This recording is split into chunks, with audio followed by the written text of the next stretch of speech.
Pues los principios del enfoque de la sostenibilidad de la vida es que somos interdependientes, ¿no? Las personas, todas las personas dependemos de otras personas a lo largo de toda nuestra vida. Hay momentos más intensos, como cuando nacemos, envejecemos o tenemos alguna crisis, pero, y esto también se puede aplicar al trabajo. Todos los trabajos y todos los departamentos dependen unos de otros, somos un equipo, no es uno... no existe ningún departamento, ninguna persona que sea independiente del resto, ¿no? Somos ecodependientes por incluir la perspectiva ecologista, ¿no? Porque la salud del planeta también, sus ciclos, ¿no?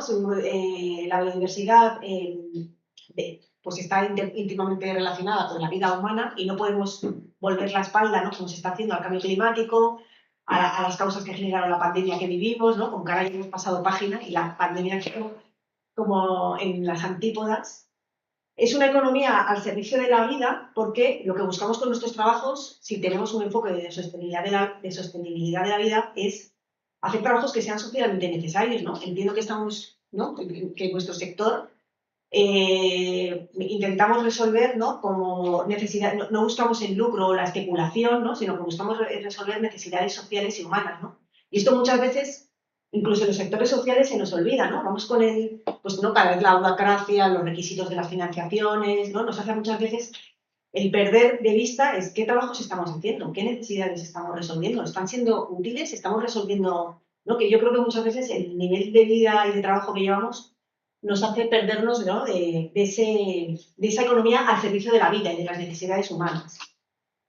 Buscamos que sean trabajos que sean justos y que sean en equidad, ¿no? Es decir, que no haya esas brechas de género que comentaban, ¿no? Que puede haber cuando se hacen auditorías retributivas, que por cierto no es preguntar si en tu organización hay brecha salarial o no, porque es que la percepción es una cosa, pero luego cuando tú haces una auditoría retributiva es muy interesante la imagen que te da, porque muchas veces en organizaciones feminizadas, donde a lo mejor hay un 70% de mujeres, luego nos vamos a los puestos de responsabilidad, como se ha visto aquí, y hay a lo mejor un 50% de mujeres en puestos de responsabilidad y no es que haya paridad. Si el 70% de mujeres, si hay un 70% de mujeres y solo hay un 50% en puestos de poder, pues no es que haya una paridad, ¿no? Ahí hay una brecha.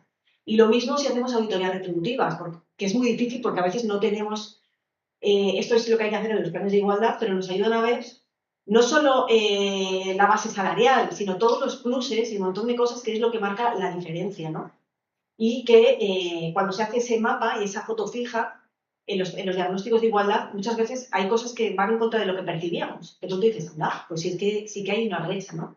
Entonces buscamos trabajos que sean justos, donde no se reproduzcan brechas de género, pero tampoco de clase, ¿no? O sea, que luego también tenemos que ir viendo pues que otras desigualdades y, en definitiva, cómo todas las personas dentro de nuestras organizaciones pueden acceder a todos los recursos, a todas las medidas, a todas las formaciones, a todas las promociones, ¿no? Y a todas las oportunidades. Y por último, la centralidad del cuidado, que esto ahora lo voy a profundizar un poco más, ¿no? Que es lo que, ¿no? Como reconocer que nuestros trabajos más productivos dependen de otros trabajos que a lo mejor no están pagados, que se han denominado de forma compleja, aunque eso está en discusión, como trabajos reproductivos, y que son y que es importante reconocer que esos trabajos que a lo mejor no están pagados son fundamentales para sostener esos trabajos que son como más visibles y más monetarizados. Vamos a pasar a la siguiente diapositiva. Perdona, Gonzalo. Para profundizar en esto de los trabajos de cuidados, que es como un concepto muy importante dentro de la economía feminista, los trabajos de cuidados, que ya los habéis definido también antes un poquito, ¿no? Son esos trabajos que son imprescindibles para la vida, ¿no? Para que nosotras nos levantemos por las mañanas y nosotros, ¿no? Y funcione tengamos una salud. Esos trabajos que no se pueden dejar de hacer, ¿no? En nuestros hogares, en nuestras organizaciones, en nuestros barrios, ¿no? O sea, que hay en nuestro espacio comunitario, en todos los ámbitos de nuestra vida, ¿no? Y lo que vemos es que esos trabajos suelen estar invisibilizados y además no están valorados. No están valorados porque no se consideran lo suficientemente importantes o, como decíais, no están pagados. El trabajo voluntariado, pues no está, el que no esté pagado puede ser una forma de no valorarlo o no. O sea que o si a lo mejor no está pagado, pero de pronto tiene un puerto importante. O sea, hay muchas formas de valorizar que no necesariamente es que estén pagados, ¿no? Pero bueno, el asignarles un valor económico es importante muchas veces en el mundo en el que vivimos, ¿no? Os he puesto aquí hay una metáfora muy interesante para ver un poco esto de cómo sostienen los trabajos de cuidados otro tipo de trabajos, que es el iceberg de los cuidados. Es una metáfora de la economía feminista que la utiliza mucho Amaya Pérez Orozco, Cristina Carrasco, también la socióloga, ellas son economistas, pero también desde la sociología tenemos a María Ángeles Durán, que también ha sido como una de las grandes teóricas, ¿no? Y que lo que ella dice es que en ese trabajo y esas esferas de trabajo que están más en la cúspide, que son las que computan al Producto Interior Bruto, ¿no? Las que están contabilizadas, se sostienen porque hay todo un trabajo mucho más grande y más ingente que hace posible que ese trabajo pues pueda salir a flote, ¿no? Y de hecho habla de que esos trabajos que mantienen, que son los trabajos de cuidados, es el gigante escondido de la economía.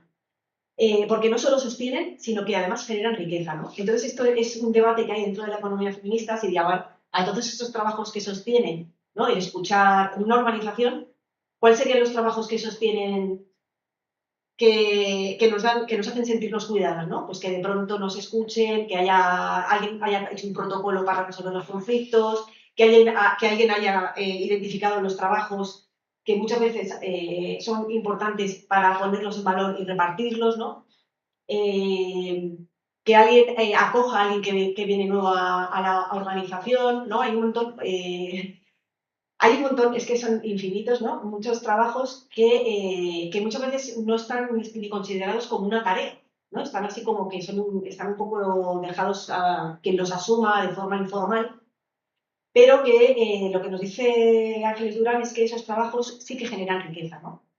En nuestros hogares también, ¿no? Se ha hablado de la organización, pero que podemos también hablar ver esos trabajos de cuidados en nuestros hogares. Y ella, en su libro que se llama La riqueza invisible del cuidado, da un dato muy interesante, que os pongo ahí, ¿no? Y dice que si esos trabajos de cuidados que se realizan en los hogares se cuantificasen con un salario mínimo, equivaldría casi al 15% del Producto Interior Bruto, ¿no? Entonces, por eso dice que no son trabajos reproductivos, son trabajos productivos también, porque están generando riqueza, ¿no? Y bueno, es un ejercicio interesante, ¿no? Ver cómo, si contabilizásemos esos trabajos de cuidados dentro de nuestras organizaciones, cuántas horas ocupan, ¿no? Y eso en términos de sueldo, cuántos sueldos ocuparían, ¿no? O sea, que sí, puede ser un ejercicio también interesante, ¿no? El ver cómo contabilizar esos trabajos, ¿no?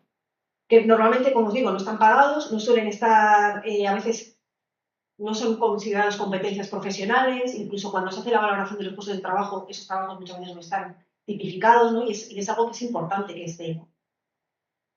Además de estar, además de ser imprescindibles y de ser invisibilizados y infravalorados, son trabajos que están feminizados, como decíamos, ¿no? No es casual que el voluntariado en esta red sea mayormente esté ocupado sobre todo por mujeres, son trabajos que están feminizados y eso quiere decir que están desigualmente repartidos. Y aquí, como decíamos, hay que meter la variable interseccional porque bueno, pues porque además, en concreto los trabajos de cuidados en los hogares, a las personas dependientes, y ahora con pues este reto que tenemos del envejecimiento poblacional, pues vemos que además no solo es que recaigan en las mujeres, es que caen en las mujeres racializadas, mujeres que además trabajan en el sector de los cuidados que está infrapagado, ¿no? O muchas veces personas sin papeles porque no te da que vienen unas horas en una emergencia que tenemos en nuestros hogares, ¿no?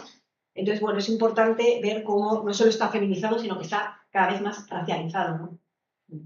Eh, bueno, voy a pasar de diapositiva.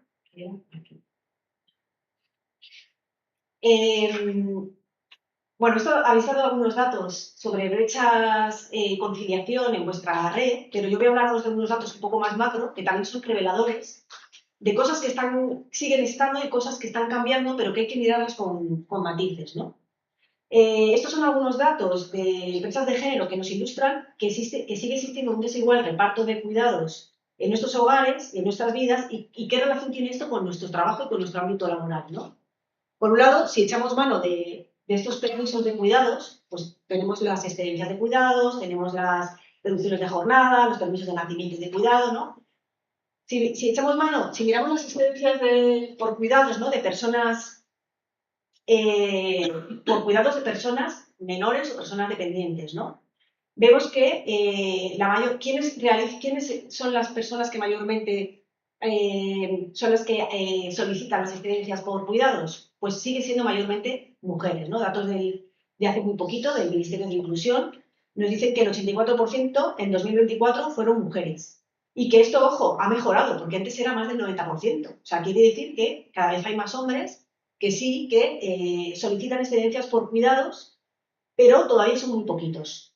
Luego, la mayoría de las personas que solicitan jornadas a tiempo parcial voluntarias, no retribuidas por cuidados, también inmensamente mujeres, el 95,2%, según datos del INE de una franja del 2009 al 2024, ¿no?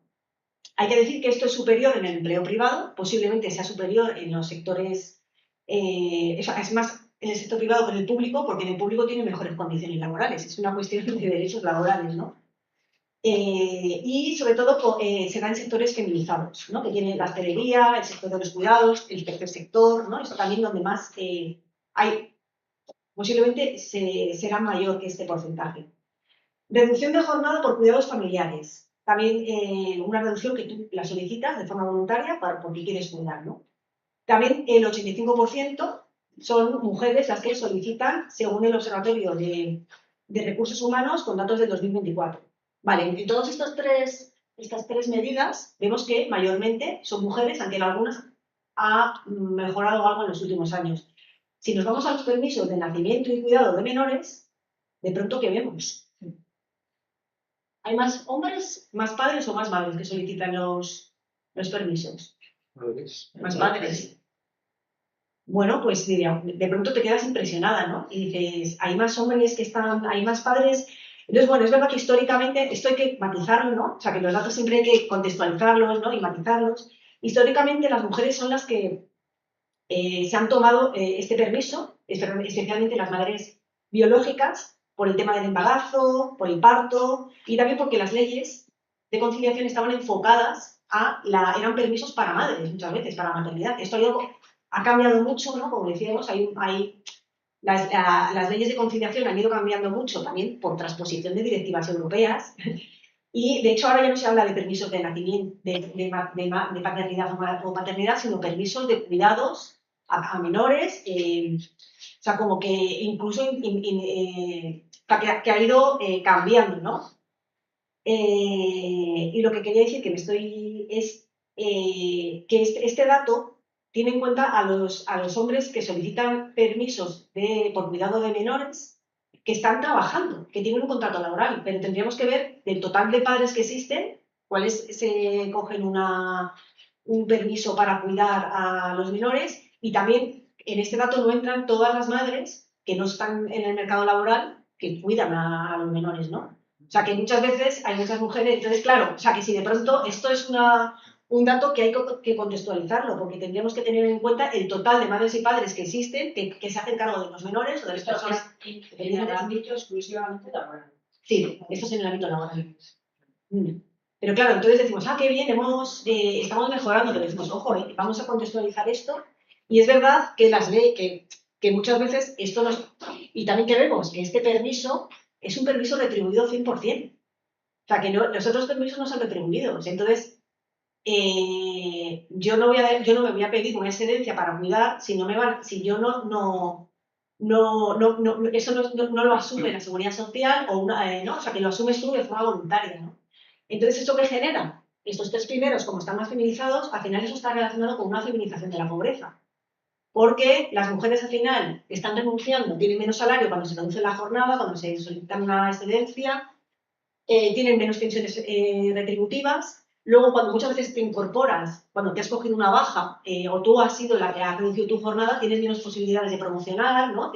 Es que te quedas como al margen, ¿no? Y bueno, sin hablar también de la sobrecarga, ¿no? O sea, que al final tú estás pidiendo una reducción de jornada o pero en el caso de la reducción de jornada, muchas veces son un poco tramposas porque no estás dejando, al final tienes las mismas responsabilidades, tienes una sobrecarga mental, estás, ¿no?, haciendo malabarismos en la vida, ¿no? Ya. Vale, entonces por eso son importantes las medidas de conciliación, que tienen que darse en todos los ámbitos de la sociedad, no solo en los trabajos, pero bueno, como hoy estamos aquí hablando del ámbito laboral, estas medidas son importantes para ir reduciendo estas brechas y esta feminización de la pobreza, ¿no? Y esta sobrecarga, ¿no? Y estos modelos donde son las mujeres las que históricamente se hacen cargo de los cuidados. Para eso son importantes eh, las medidas de conciliación y de corresponsabilidad que cuando las ponemos en marcha, o sea, que existen las que están a nivel oficial, pero que luego podemos mejorar lo que hay sobre el texto legal, ¿no? Pero conviene recordar que los objetivos los objetivos de esta medida es fomentar la corresponsabilidad, es que esos trabajos de cuidados se distribuyan de forma equitativa, esas responsabilidades, dentro de los hogares, ¿no? Y que no se sigan recayendo sobre las mujeres. Que haya, y también mejoran el clima laboral y la productividad, porque si tú sabes que en tu trabajo hay una cultura de corresponsabilidad, hay unas medidas, tú vas a estar más motivada, vas a ser más, ¿no? Vas a ser más eficaz, ¿no? Que no me gusta tanto esta palabra, ¿no? En el trabajo que realizas lo vas a hacer con más calidad, ¿no? Y va a disminuir el estrés y va a mejorar el bienestar laboral. Pero además hay otros beneficios, disminuyen las brechas de género, porque en la medida en que van mejorando estas medidas, si yo tengo permiso retribuido para conciliar, o tengo una posibilidad de flexibilizar mi jornada sin necesariamente. Si yo puedo organizar mi jornada de una forma que no tenga que reducirla, pues no voy a estar renunciando a mi salario y renunciando a mi cotización, ¿no? Entonces va a disminuir la brecha salarial. Además, las medidas de conciliación y de corresponsabilidad atraen el talento femenino, porque la realidad es que seguramente muchas de las mujeres que trabajan en estas organizaciones han escogido este trabajo porque permite conciliar. Eso ocurre mucho en el tercer sector. O sea, que escogemos los trabajos muchas veces de las mujeres en función de si nos van a permitir conciliar con nuestras vidas personales y familiares, ¿no? Entonces, los trabajos donde tú sabes que no te van a permitir eso, es que muchas veces no los escoges.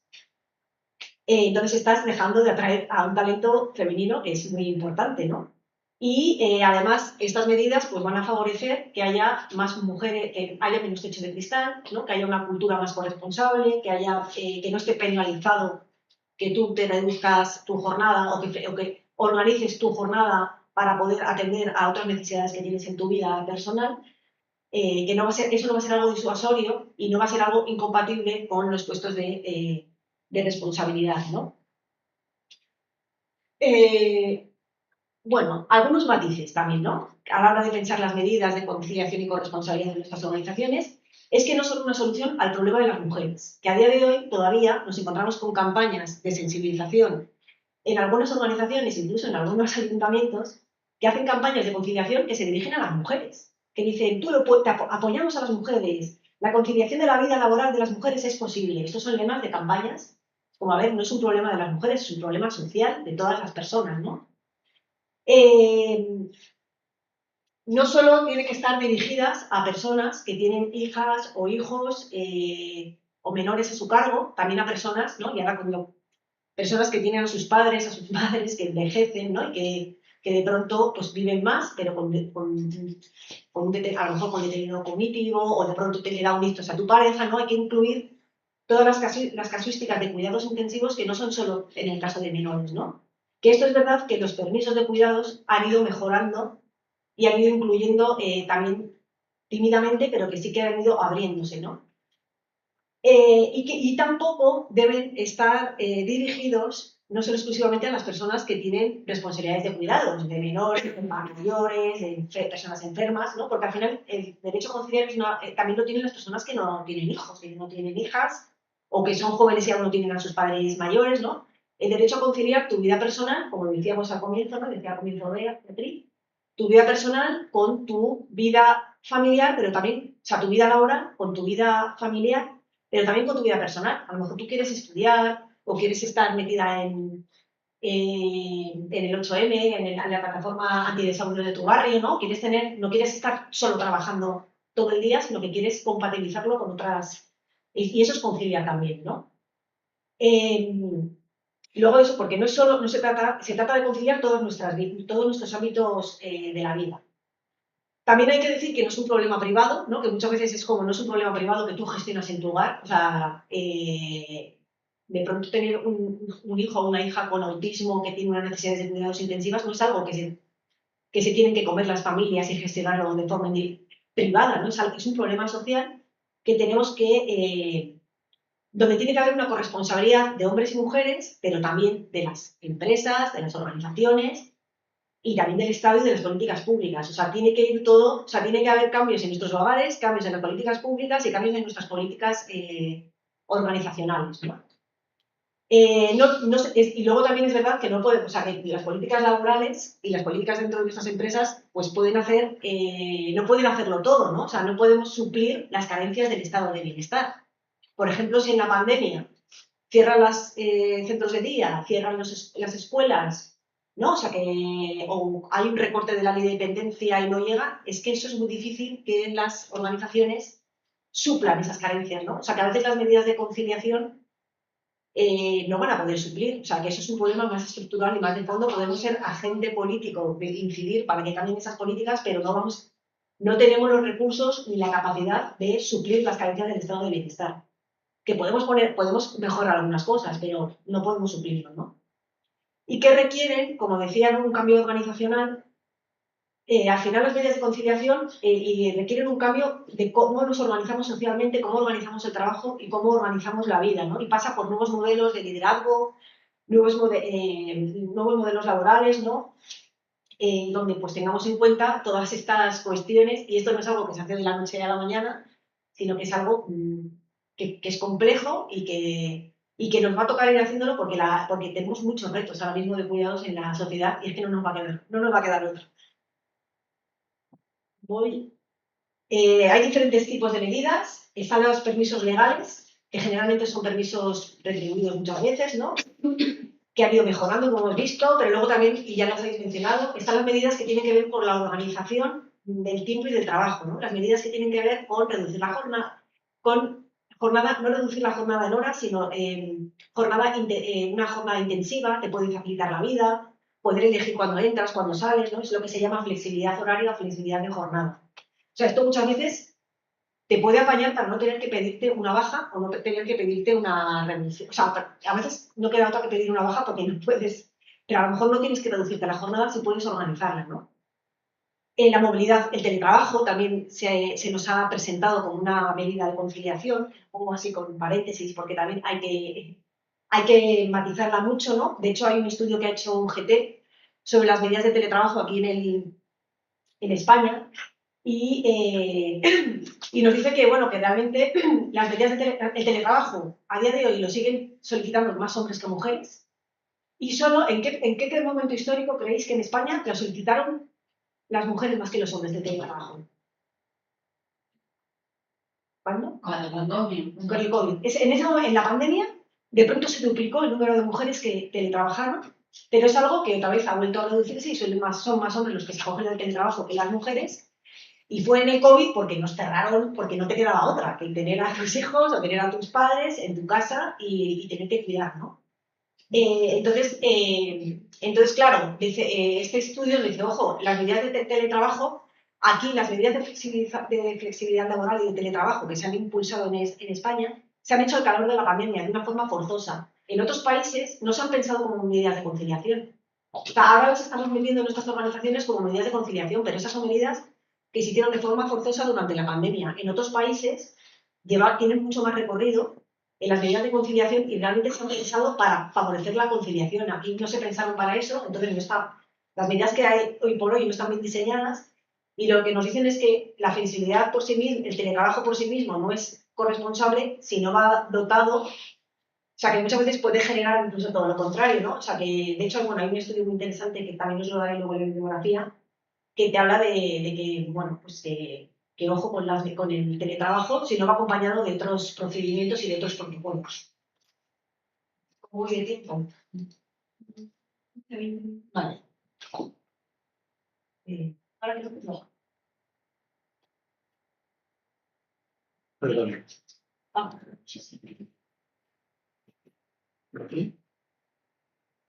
Ay, sí, vale, ahora voy a hablar de verdad. He hablado un poco de cuidados, corresponsabilidad, que está, todo esto que he hablado está relacionado con esta parte de la encuesta, ¿no? De las brechas, de la conciliación. Y ahora voy a hablar más de los liderazgos, que también de cierta forma lo habéis hablado en las encuestas, ¿no? Con el modelo de participación que tenéis. Y voy a introducir algunos conceptos, ¿no? Porque para buscar organizaciones que pongan el cuidado en el centro, también tenemos, ¿no?, a tener otra cultura de trabajo. Y esto pasa por tener también otros modelos de liderazgo en nuestras organizaciones, ¿no? Y por pensar y también por ver cómo resolvemos los conflictos, ¿no? Por ver qué procedimientos tenemos. Entonces os voy a dar algunos conceptos que tienen que ver para pensar un poco sobre el poder dentro, así como algunos conceptos que yo creo que nos pueden servir porque, para ir pensando en cómo se ejerce el poder a veces en nuestras propias organizaciones y cómo funciona esto que llamamos de democracia participativa, ¿no? Entonces, voy a ver si puedo... ¿Ninguna? Sí, sí. ¿He sido yo o has sido tú? Vale. Bueno, el concepto de poder, nada. Como algunas cosas interesantes cuando pensamos en poder, que el poder no tiene por qué ser siempre malo, pero bueno, que tradicionalmente el concepto de poder se ha pensado incluso sobre todo dentro de las izquierdas, como un poder unidireccional, de arriba a abajo, donde está el patrón, el obrero, el Estado, el individuo, ¿no? Entonces, Michel Foucault pues, nos dice algunas cuestiones interesantes para complejizar, ¿no?, el poder que podemos ejercer. Y es que el poder es complejo y es multiforme, ¿no? Funciona en muchos niveles, no solo de arriba abajo.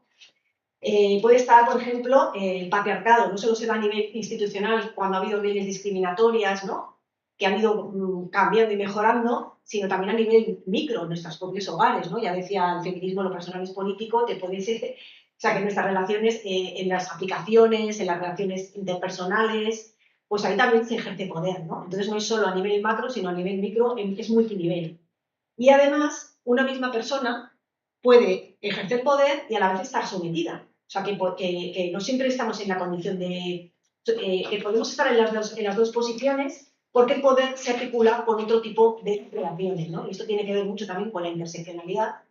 Y por poner un ejemplo muy prototípico, ¿no?, una mujer blanca, española, con papeles, puede estar en una relación de sometimiento con su marido, pero luego a lo mejor puede tener unas relaciones de poder con una trabajadora interna que no tiene papeles o que está trabajando en el servicio de domicilio con unas condiciones muy precarias, ¿no? Entonces, como que a veces podemos, y esto también para que lo pensemos en nuestras organizaciones, a lo mejor alguien está ejerciendo poder contra alguien, pero esa persona puede estar también ejerciendo poder contra otras personas, ¿no? Porque es como más complejo que pensar lo que es de arriba abajo. A ver, que no tengo el papel justo como la diapositiva. Vale, también me parece interesante algunas cuestiones que dice la economista ecuatoriana Magdalena León. Ella habla también para pensar en esto del poder en nuestras organizaciones, porque muchas veces cuando hablamos de liderazgos feministas, hablamos del empoderamiento, ¿no?, y de cómo empoderamos a los sujetos subalternos y en concreto también a las mujeres que han estado en una posición de subalternidad, ¿no? Entonces, me parece muy interesante estas 4 nociones de poder que da Magdalena León. Ella habla del poder sobre, que sería ese poder más obvio, que es el que va de arriba abajo, ¿no?, y el que ejerce, es el poder en el que hay un balance negativo, porque alguien ejerce el poder a costa de que alguien renuncie a su poder, ¿no?, a costa de que alguien haga algo en contra de sus deseos, ¿no? Por eso dice que, y lo puede hacer a través de la fuerza, a través de la violencia, o a través de la manipulación, o a través de retrotraer recursos, ¿no? Pero es interesante el concepto de que no es un balance cero porque no quita poder, ¿no? Una persona obtiene poder porque se lo quita al otro, o a la otra. Entonces, el balance sería cero. Luego está el poder para y el poder con y el poder desde dentro, que son poderes que sí generan poder. O sea, no es un balance cero, sino que generan poder para más personas, no solo para una, ¿no? El poder para es cuando hay una persona o un grupo líder que estimula la actividad en otros, ¿no? Y consigue movilizar y generar cambios y transformaciones para un conjunto de personas. Y en el poder con es cuando ese conjunto de personas se organizan y buscan una solución para problemas comunes, ¿no? O sea, es como muy parecido, pero en uno es como más dirigido y en el otro es como más cooperativo. Y luego estaría el poder desde dentro, que es la habilidad que tenemos para resistirnos al poder de los otros, ¿no?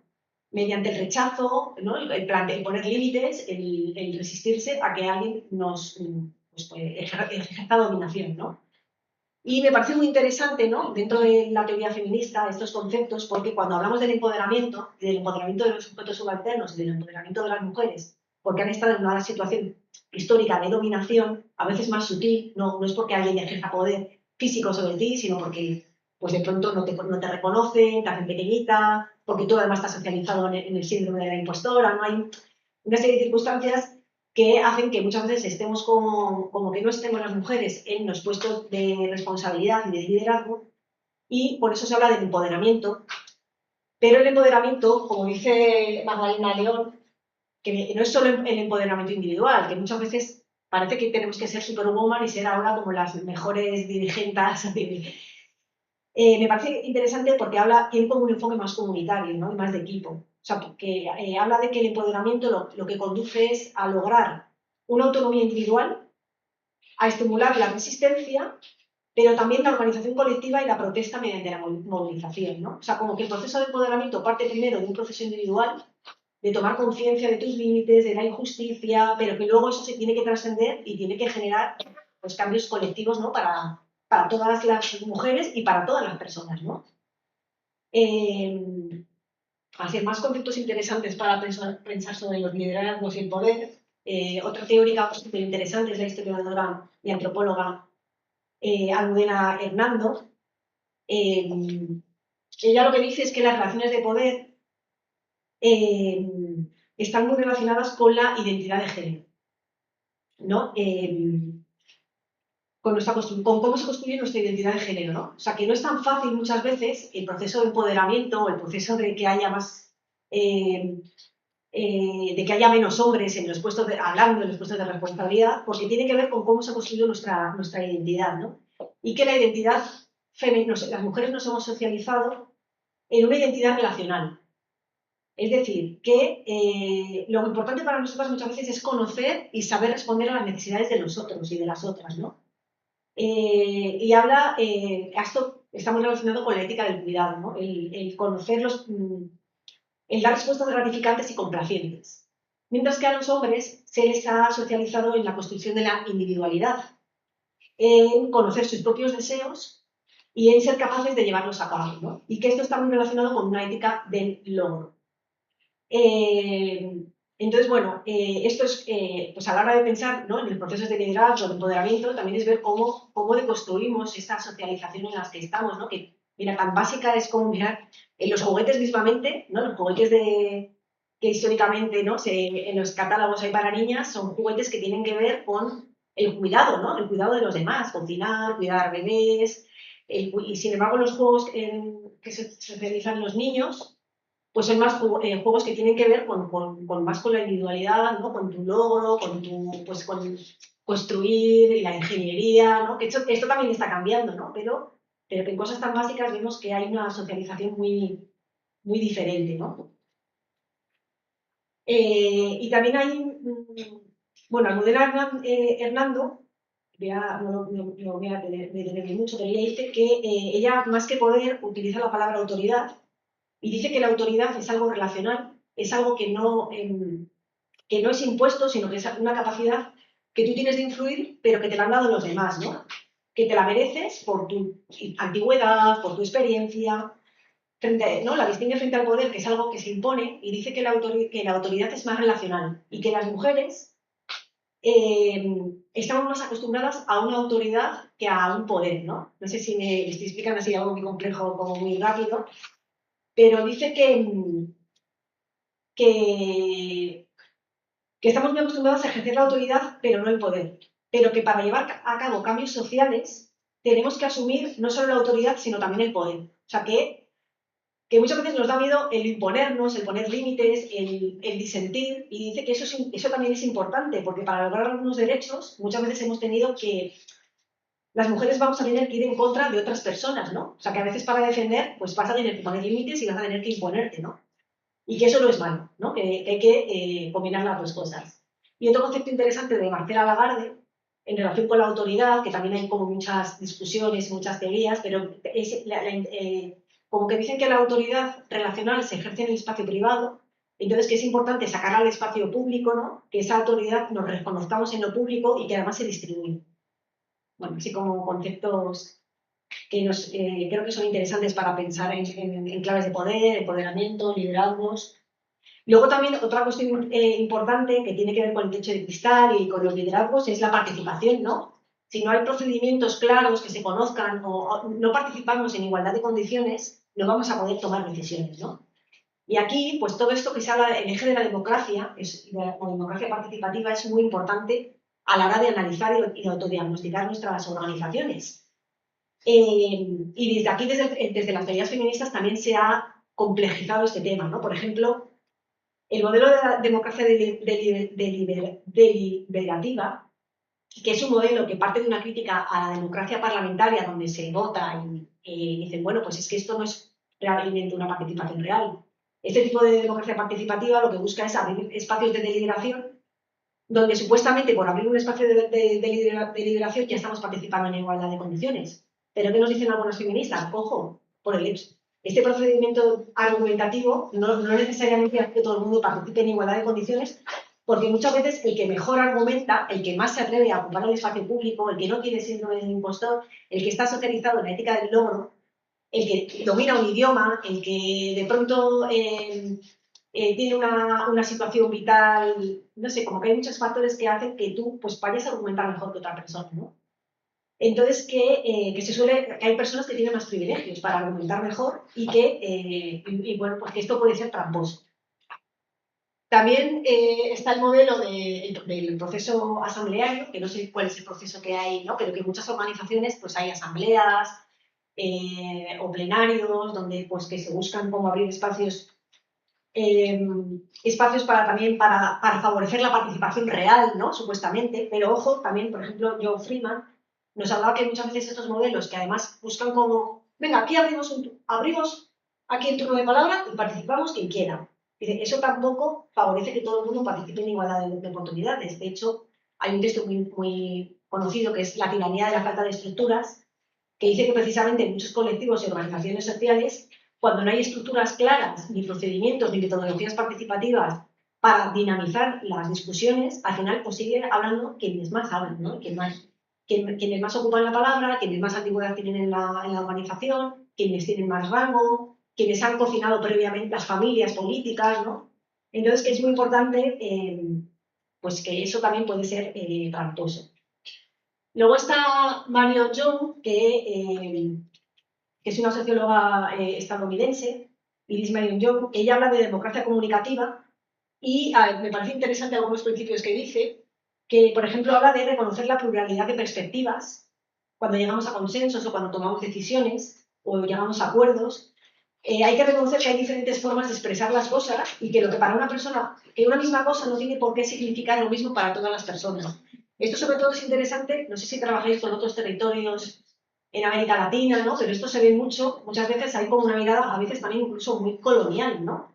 O una forma de tomar decisiones que a lo mejor no tiene en cuenta otras formas de participación o que entendemos un significado, nombramos unas cosas con unos conceptos que a lo mejor a alguien les nombra de otra forma, ¿no? Entonces, ¿qué es importante? La pluralidad de perspectivas. Y que es importante el respeto en igualdad, porque que aunque no estemos de acuerdo, pues hay que respetar la diversidad, que esto es muy complicado muchas veces, y que hay que tener procedimientos compartidos, ¿no? Que estos procedimientos tienen que estar establecidos entre todas, tiene que haber una serie de normas y metodologías que permitan que haya una participación real y que no solo sea una participación formal, ¿no?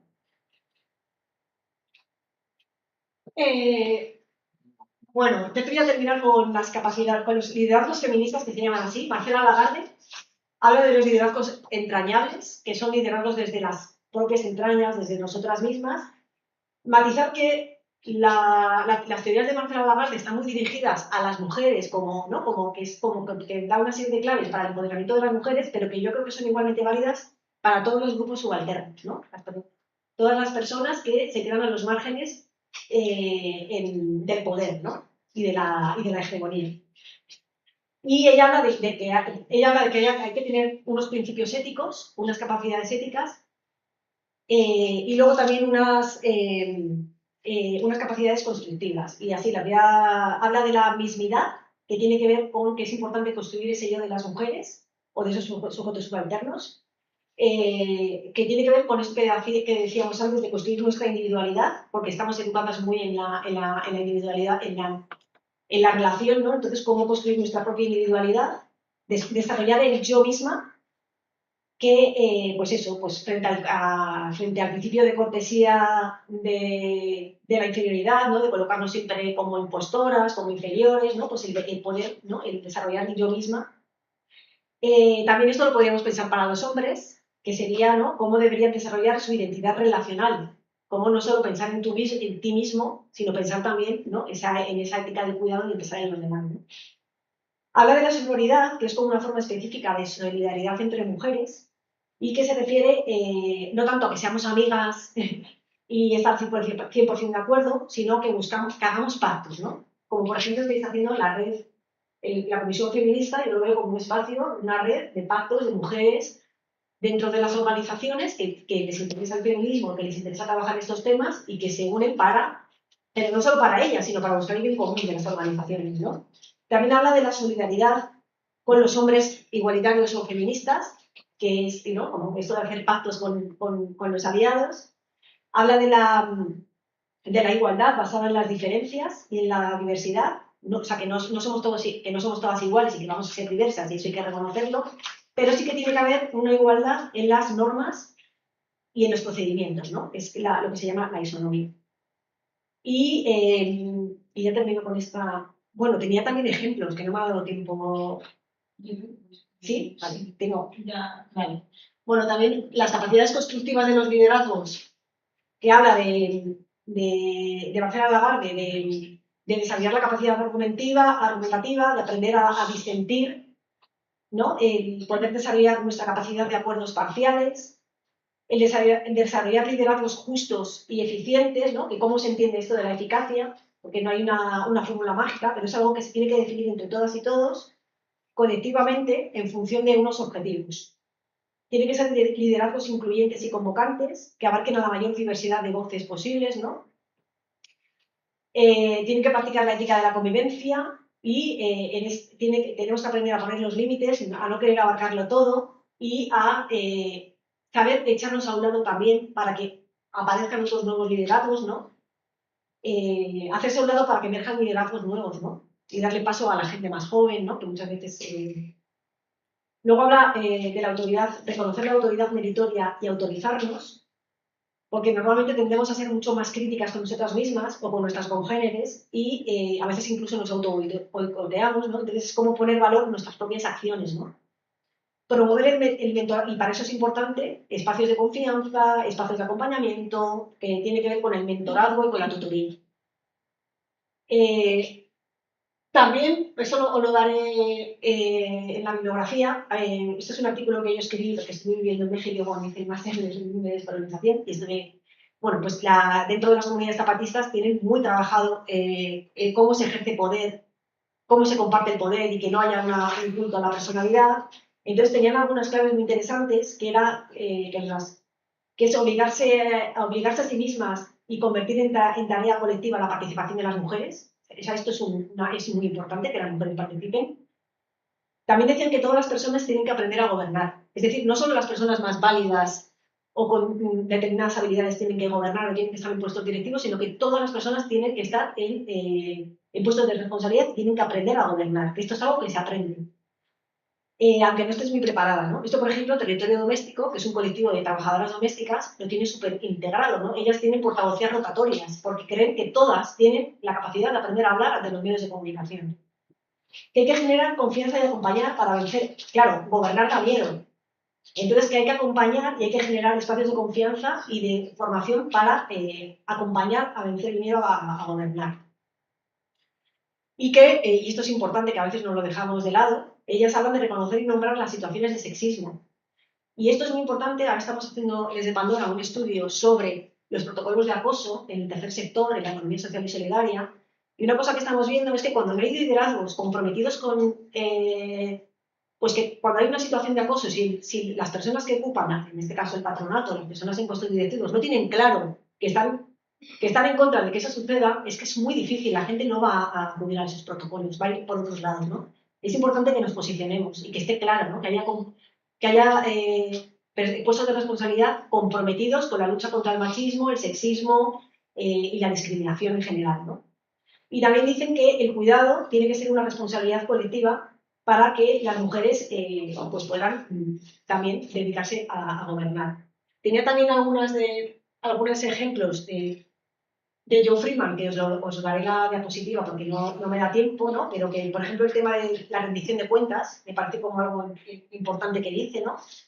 Que eso hace que el grupo tenga el control de las personas que tienen el liderazgo, ¿no? Porque si tú tienes unos objetivos que hemos definido, pues tienes que rendir cuenta ante esos objetivos, si los has conseguido o no los has conseguido, y eso hace que el grupo tenga un control. Y nada, perdona, quería poneros algunos ejemplos. ¿Me da? Vale, sí, vale.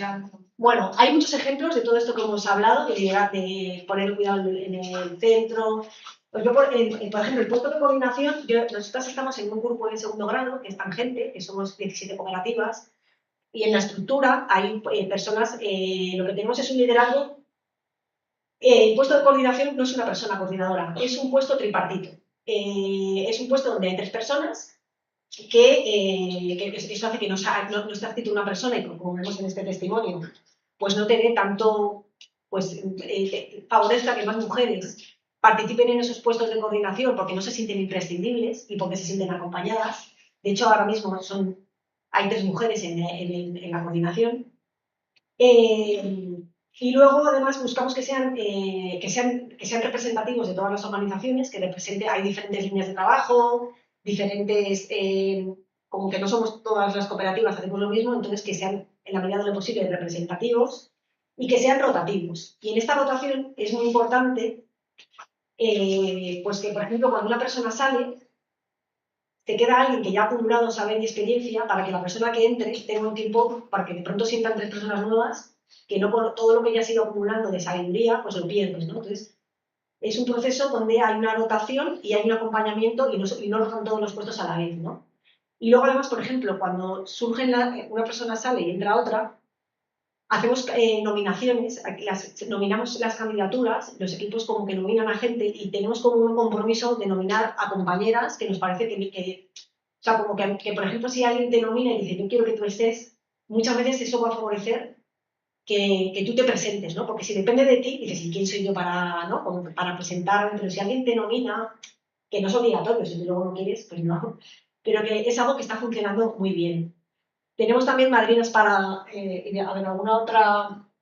Bueno, por ejemplo, esta es una medida que tiene IKEA, que este es de un manual que ha hecho el Instituto de las Mujeres, de medidas buenas prácticas en conciliación y corresponsabilidad, que lo que busca es promocionar a los hombres. Cuando hay un puesto para promocionar y hay 2 hombres que tienen las mismas cualidades, a la hora de valorar quién va a promocionar, tienen en cuenta el que haya solicitado permisos que tienen que ver con la conciliación y el cuidado en su entorno familiar, ¿no? Como que es una forma de desempatar y de promover otro tipo de liderazgos, ¿no? Y voy a terminar con uno.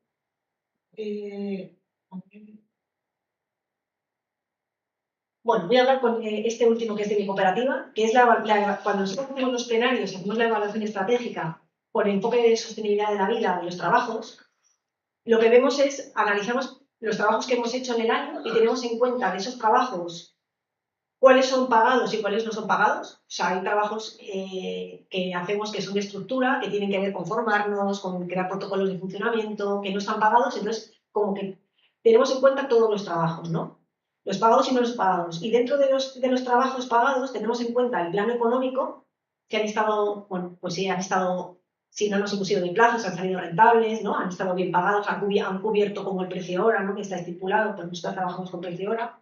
Pero también tenemos en cuenta el bienestar laboral, si he aprendido en ese trabajo, si me han tratado bien, si me he sentido escuchada, si he trabajado con otra contraparte, con un cliente, cómo ha sido el trato, si he sentido si he intercambiado con otros equipos, ¿no? O sea, como que ponemos en valor, porque la idea es equilibrar trabajos a lo mejor que están muy bien pagados o que han salido muy rentables, pero que te han destrozado moralmente, pues intentar buscar un poco el equilibrio o rotar, ¿no? Este trabajo está muy bien pagado, pero es que es un tostón, esta persona con la que tengo que hablar es que pues, a veces nos encontramos con personas pues que a lo mejor no están en un momento vital y que, no sé, pues que a veces no nos tratan bien, eso existe. Entonces, y tú no puedes elegirlo porque es una persona externa, o en vuestro caso, ¿no? Cuando en la intervención social, pues a veces las personas usuarias, tú es que no puedes, o sea, que tú te encuentras con lo que te encuentras en el afuera, ¿no? Entonces, pues que podamos también repartir y equilibrar ese tipo de trabajo, ¿no?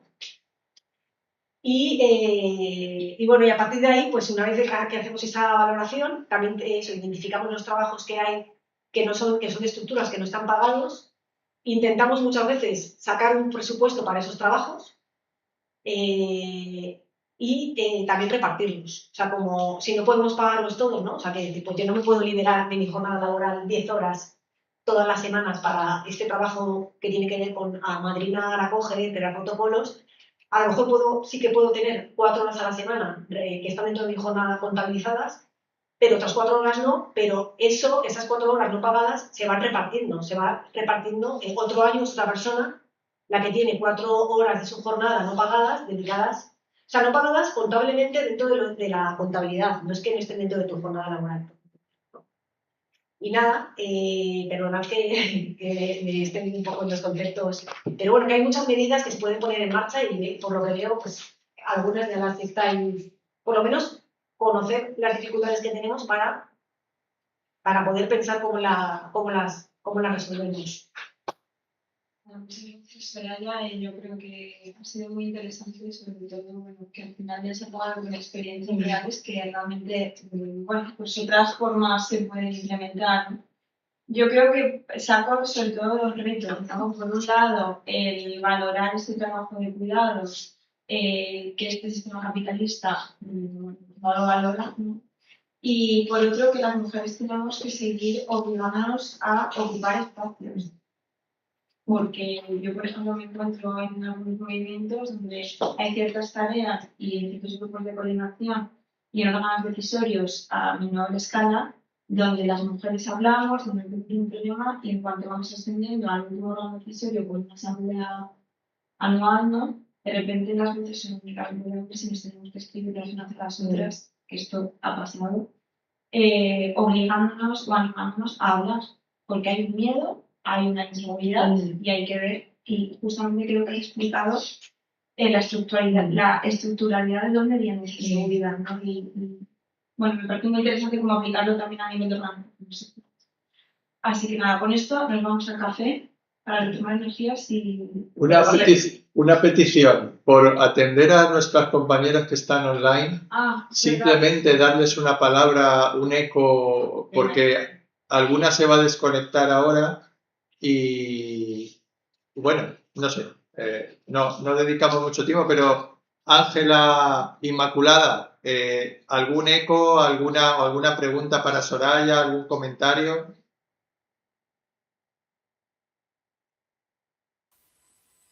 Bueno, ¿me escucháis? Sí. Bueno, pues nada, yo sobre todo agradecer, ¿no? Agradecer la sistematización, ¿no? de los temas, ¿no? De algunas de las citas, ¿no? que ha hecho Soraya me han resultado muy inspiradoras y nada, lo difícil también es que en estos espacios estén las personas que deberían estar y no las que a lo mejor no nos suenan estos temas. Siempre hay algo que aprender y siempre es bueno aprender, pero es verdad que lo difícil a veces, como decía, es que las personas que están en nuestras organizaciones tomando decisiones participen de estos espacios a pesar de nuestras invitaciones, ¿no? Pero nada, muchísimas gracias por el espacio al grupo de feminismo y también a Soraya por esa exposición sistemática y muy inspiradora. Gracias.